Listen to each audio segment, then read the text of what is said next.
মাগুরার সবচেয়ে আলোচিত ঘটনা আছিয়া ধর্ষণ এবং হত্যাকাণ্ড। এই ঘটনা সারা দেশে যেরকম আলোড়ন তৈরি করেছে, ঠিক তেমনিভাবে এই মুহূর্তে সবচেয়ে বেশি আলোচনায় এই ঘটনাটি। এবং গত বৃহস্পতিবার শিশুটি মারা যাওয়ার পর শিশুটিকে এরই মধ্যে দাফন করা হয়েছে তার নিজের গ্রামে। তবে এই হত্যাকাণ্ড এবং এই হত্যা মামলা যেটি দায়ের করা হয়েছে তার একটি আপডেট এসেছে সবশেষ। আসিয়া হত্যা মামলার যিনি প্রধান আসামি হিট্টু শেখ, তিনি আজকে স্বীকারোক্তিমূলক জবানবন্দি দিয়েছেন আদালতে। যেটি সবশেষ তথ্য জানা যাচ্ছে সেটি হচ্ছে তাকে সিনিয়র জুডিশিয়াল ম্যাজিস্ট্রেট আদালতে সকালবেলাতে হাজির করা হয়েছিল এবং তিনি বিকেলবেলাতে এসে এই ঘটনার সঙ্গে তার যে সংশ্লিষ্টতা সেটি তিনি 164 ধারায় সেই জবানবন্দি দিয়েছেন এবং সিনিয়র জুডিশিয়াল ম্যাজিস্ট্রেট আদালত তার সেই জবানবন্দি রেকর্ড করেছে।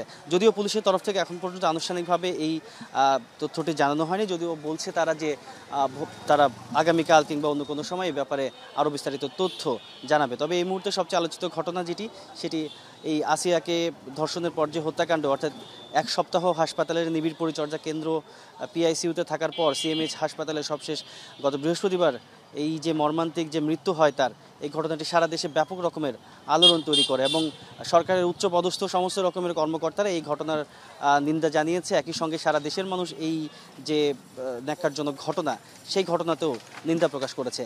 আমরা গত দুদিনে দেখেছি যে আসিয়ার যে গ্রামের বাড়ি মাগুরা শ্রীপুর উপজেলাতে, সেখানে বিভিন্ন জায়গার মানুষ আসছেন এই যে আসিয়ার যে মা তাকে সমবেদনা জানাতে। আমরা গতকালকেও যেমন দেখেছি, আজকেও দেখেছি যে বিভিন্ন রাজনৈতিক নেতৃবৃন্দ, সমাজের বিভিন্ন স্তরের মানুষ এবং দূর দূরান্ত থেকে তারা আসছেন শুধুমাত্র এই ঘটনার যেই হত্যাকাণ্ড, যেটি ন্যাক্কারজনক যে ঘটনা মাগুরাতে ঘটেছে সেই ঘটনার এক ধরনের প্রতিবাদ জানাতে, একই সঙ্গে এই যে মা তাকে সমবেদনা জানাতে। এর বিপরীতে আরেকটি ঘটনা যেটি এই মাগুরা সদর উপজেলাতে, যেটি এই আসামি এবং তার যে বাড়ি সেই বাড়িতে কিন্তু এরই মধ্যে ধ্বংস করে দেওয়া হয়েছে, অর্থাৎ সেখানে আগুন জ্বালিয়ে দেওয়া হয় এবং পরবর্তী সময়ে বাড়ি একদম ভেঙে গুড়িয়ে দেওয়া হয়েছে। আজকে আমরা বিকেলবেলাতেই সেই বাড়িতে গিয়েছিলাম এবং সেখানে গিয়ে দেখেছি পুরোপুরিভাবে একটি ধ্বংসস্তূপ, যেই বাড়িতে এই মুহূর্তে আসলে কোনো রকমের মানুষের বসতির কোনো রকমের ছাপ কিন্তু সেখানে নেই।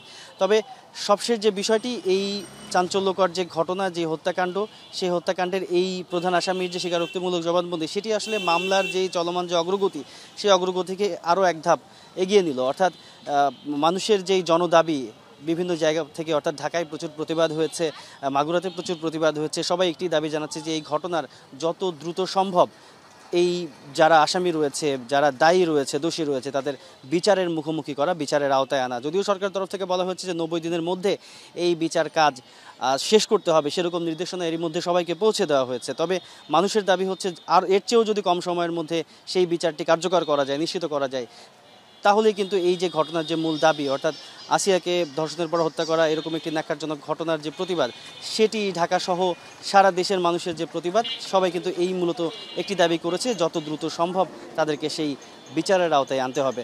আসিয়ার যে বাড়ি, সে বাড়িতে এখনও প্রচুর মানুষজন আসছেন তার মাকে সমবেদনা জানাতে। গতকাল দেখেছিলাম যে বিএনপির নেতৃবৃন্দরা এসেছেন, আজকে সকালে জামাতের আমির এসেছেন। সব মিলে এই ঘটনাটি মানুষের মধ্যে যে নাড়া দিয়েছে সেটি একটি গুরুত্বপূর্ণ বিষয়। অর্থাৎ সারা দেশে বিভিন্ন জায়গাতে যে যৌন নির্যাতনের মতো ঘটনা, অর্থাৎ নারীদের উপর যেরকম নিপীড়নের ঘটনা, সেই ঘটনার প্রতিবাদে মানুষের যে একাত্মবোধ, যে ঐক্য, সেটি কিন্তু আবারও খুব পরিষ্কারভাবে দেখা গিয়েছে এই আসিয়ার ঘটনায়। তবে সবশেষ এই তথ্য মাগুরা থেকে যে স্বীকারোক্তিমূলক জবানবন্দি দিয়েছেন সবচেয়ে আলোচিত যেই আসামি হিট্টু শেখ, অর্থাৎ এই মামলার প্রধান আসামি, তার ফলে যেটি হবে যে এই যে হত্যা মামলার যে চলমান অগ্রগতি সেটি আরও এক ধাপ এগিয়ে যাবে এবং বিচার প্রক্রিয়াতে এই জবানবন্দিটি একটি গুরুত্বপূর্ণ ভূমিকা রাখবে।